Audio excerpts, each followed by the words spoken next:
안녕하십니까. 투뿔TV 시작합니다. 홍준표 대구광역시장이 오늘 이런 말을 또 했습니다. 한낱 개파야 졸개에 불과한 하루살이들이 날뛸 때 나는 국민을 생각하면서 10선을 달성한 사람이다. 홍준표 시장이 최근에는 또 이준석 대표를 배제하고 내년 총선을 과연 치를 수 있을까? 이런 말도 했어요. 이런 차에 또 신평 우리 변호사님이 윤석열 신당 가능성을 또 얘기를 했습니다. 하여튼 지금 정치판에 이 얘기 저희가 굉장히 들끓고 있습니다. 그 관련해서 오늘은 또 이재창 국장님을 모시고 또 말씀을 나눠보겠습니다. 고맙습니다. 예. 아이고, 우리 또 홍 시장이 또 엄청 센 얘기를 했어요. 네. 홍 시장은 원래 그렇게 앞뒤 보지 않고 자기 하고 싶은 얘기를 해서 젊은 층한테 인기가 많잖아요. 이분이 오늘 그랬어요. 나는 그 국민 기반만 생각하고 정치를 해왔다. 근데 지난달에 홍수 때 골프 관련해서 지탄하는 말을 많이 들었는데 그때는 또 국민을 좀 무시하는 듯한 발언을 했거든요. 좀 어폐가 있는 것 같아요. 국민을 무시하고 뭐 그랬다기보다는 뭐 네. 자기 살아온 일상이 이제 그랬다는 거죠. 뭐 일할 때는 철저히 하고 쉴 때는 좀 쉰다. 그래서 주말에 좀 그 자기 쉬는 날에 골프를 친 게 그렇게 심한 거냐, 뭐 자기 생각이 아마 그랬던 것 같습니다. 그런데 그게 이제 전체적으로는 국민 정서에 맞지 않았고요. 그래서 이제 문제가 된 건데, 홍 시장 얘기는 이런 것 같아요. 물론 자기가 뭐 잘한 건 없고 잘못했지만 과연 그게 그 당원권 정지 1년에 중징계를 내릴 만한 그런 사안이었냐, 그런 것들이 이제 여권에 대한 불만 섞인 그런 워딩, 멘트로 이제 이어지는 것 같은데, 지난번에도 이제 이런 얘기 했죠.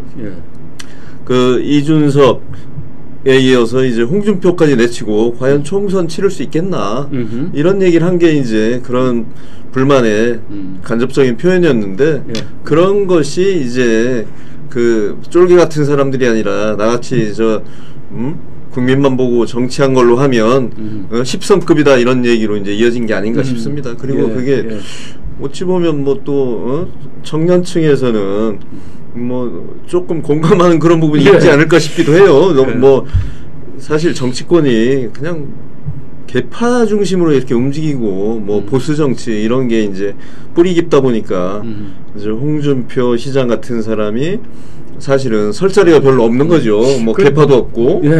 그런데 홍준표 시장이 자기는 개파 정치 안 했다 하면서 이제 개파 정치를 비판을 많이 해왔잖아요.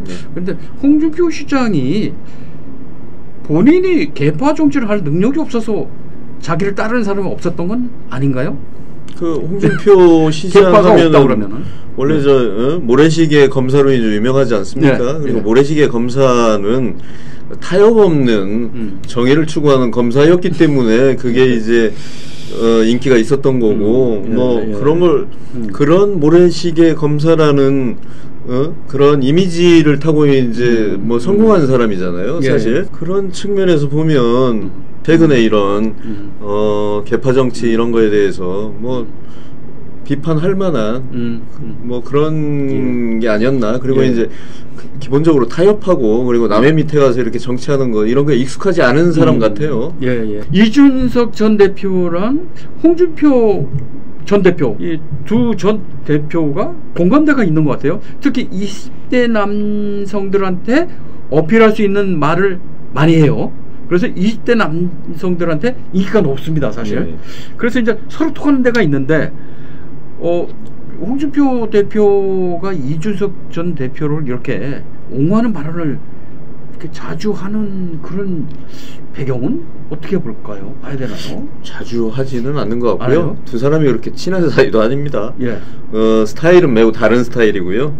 다만 이제 그 보수 정치나 뭐 이런 거에 대해서 비판적이고 좀 합리적인 정치 이런 걸 추구한다는 그런 측면에서는 통하는 측면이 있지만 스타일은 전혀 다른 사람이고요. 전혀 다르지만 이제 20대 그 청년층과 소통한다는 측면에서는 좀 일맥상통하는 그런 부분이 있어요. 그리고 대표적인 거는 이런 앞뒤 가리지 않고 그 자기가 하고 싶은 얘기를 한다라는 이게 이제 청년층과 소통할 수 있는 그런 요인이 아닌가 싶어요. 예, 뭐 홍 시장도 앞뒤 가리지 않고 그렇게 얘기하지 않습니까? 대통령도 공격할 때는 사정없이 공격하고요.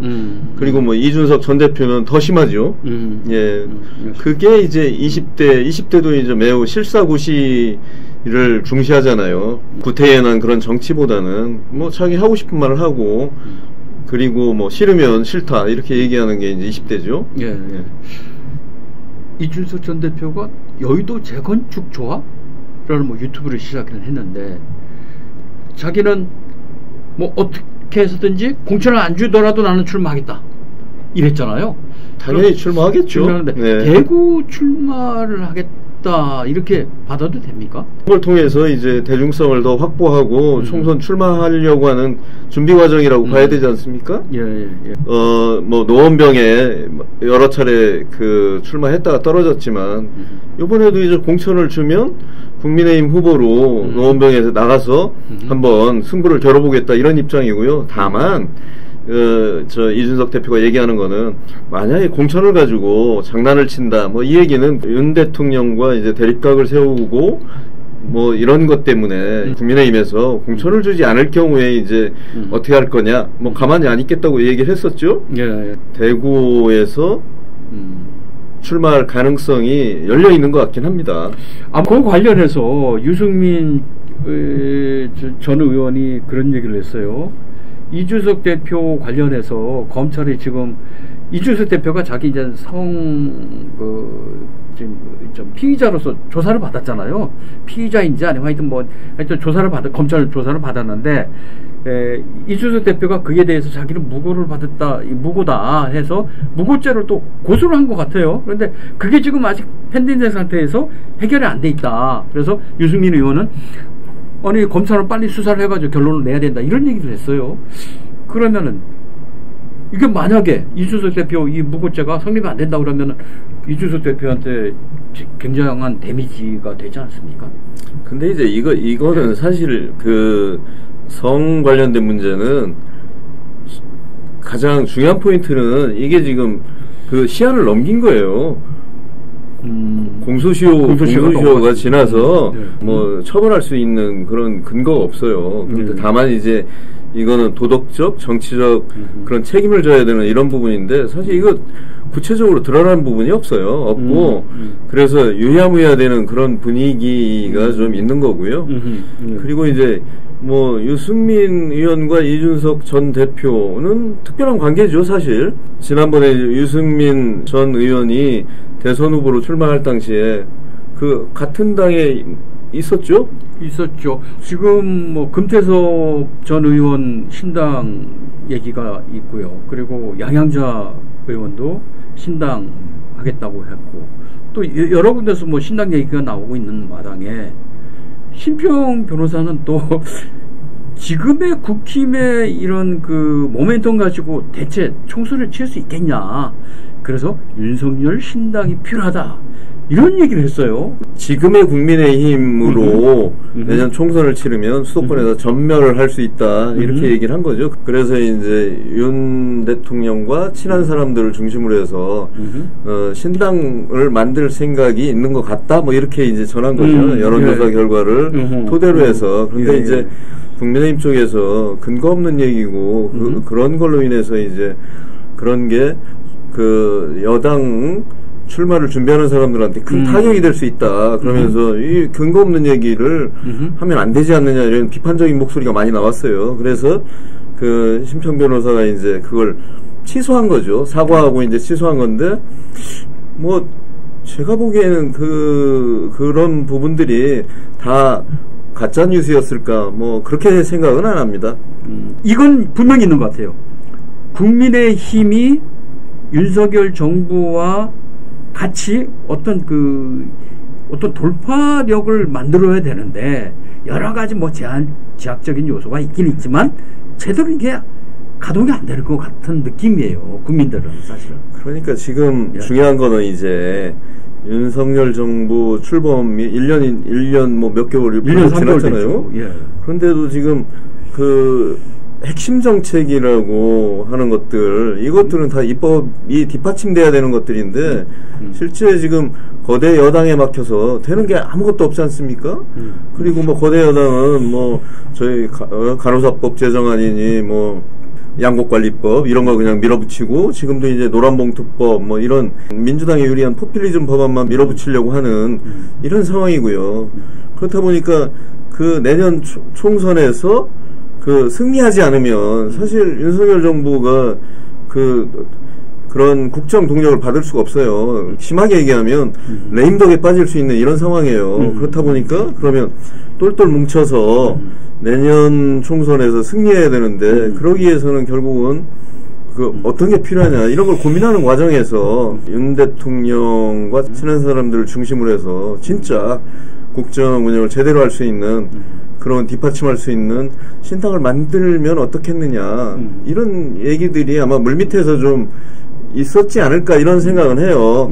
그리고 이제 자꾸 당내에서 이런저런 잡음이 나오고 뭐 갈등 이런 게 생기고 하니까 이래가지고 과연 저 일사불란하게 총선을 치를 수 있느냐 이런 우려도 좀 있는 거고요. 오늘 아침에 나온 건데 그 여론조사 보면은 국민의힘이 내일 당장 총선을 하면 어떠냐 하는 국민 여론조사를 보니까 한 4%포인트 앞섰어요. 근데 격차가 좀 더 그전엔 좀 비슷했는데 좀 벌어진 것 같습니다. 어떻게 분석합니까? 그전에는 거의 비슷하게 나왔죠. 비슷하게 나왔고, 사실은 민주당이 그 수도권에서 국민의힘에 밀린다는 여론조사가 나온 적은 거의 없어요. 그 뭐 한두 번 서울에서 민주당이 유리한 걸로 나오고 이런 경우는 있는데, 오늘 보면 서울은 1%, 저 인천 경기는 1.9% 정도 국민의힘이 앞서는 걸로 나왔고요. 근데 사실 이거는 그 오차범위이기 때문에 큰 의미는 없고요. 다만 이제 그 흐름이 중요한 거잖아요, 여론조사에서는. 근데 뭐 그런 흐름이 생긴 거는 너무 당연한 것 같아요. 민주당의 악재가 너무 많지 않습니까? 이재명 대표 리스크, 그다음에 돈봉투 의혹, 여기에 이제 최근에 불거진 거 김남국 코인도 있었죠. 그러다가 최근에는 이제 김은경 혁신위원장의 노인 폄하 발언, 그리고 이제 막장 드라마라고 할 수 있는 가족사 논란 이런 것까지 불거졌는데, 사실 오히려 격차가 3.9%포인트에 그쳤다는 게 역시 여당이 그런 야당의 악재들을 제대로 활용 못하고 있는 게 아닌가. 그래서 사실 국민의힘은 지금 어떤 두드러지는 악재는 없어요, 사실은. 그죠? 반면에 지금 민주당은 엄청난 악재가 지금 겹쳐서 와 있거든요. 그런 걸 보면 이 국장님 말씀대로 반사익을 좀 못 얻고 있다, 국힘이. 그런 거 보면 심평 변호사가 지적한 것이 맥락이 맞을 수도 있어요. 그죠?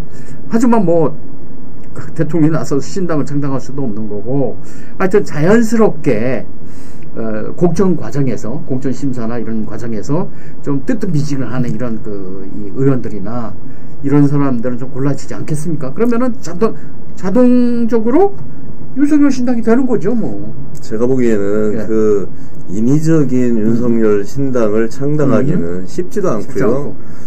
가능하지도 않을 것 같습니다. 그거는 이제 제가 아까 말씀드렸듯이 그 답답함, 그리고 이 상태로 가서는 이기기 힘들다는 그런 기관론, 이런 것들이 이제 종합해서 나온 그런 얘기인 것 같고요.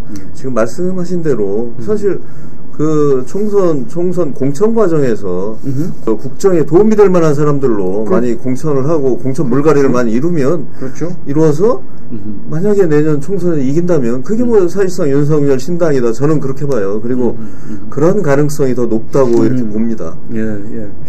국힘은 어떻게 해서든지 총선에 이겨야 되고 지상 과제고, 민주당은 자기들이 살아나기 위해서는, 특히 이재명 대표 입장에서는 어떻게 해서든지 지금 우세를 지켜야 되고, 하여튼 굉장히 막상막하에. 근데 한 가지 이제 야당도 이제 이재명 대표가 과연 내년 총선을 이끌 거냐 이 문제에 대해서는 굉장히 회의적이에요. 그래서 제가 나름 취재한 바로는 그 친명 쪽에서는 이재명 대표가 10월에 사퇴하는 일은 없을 거다.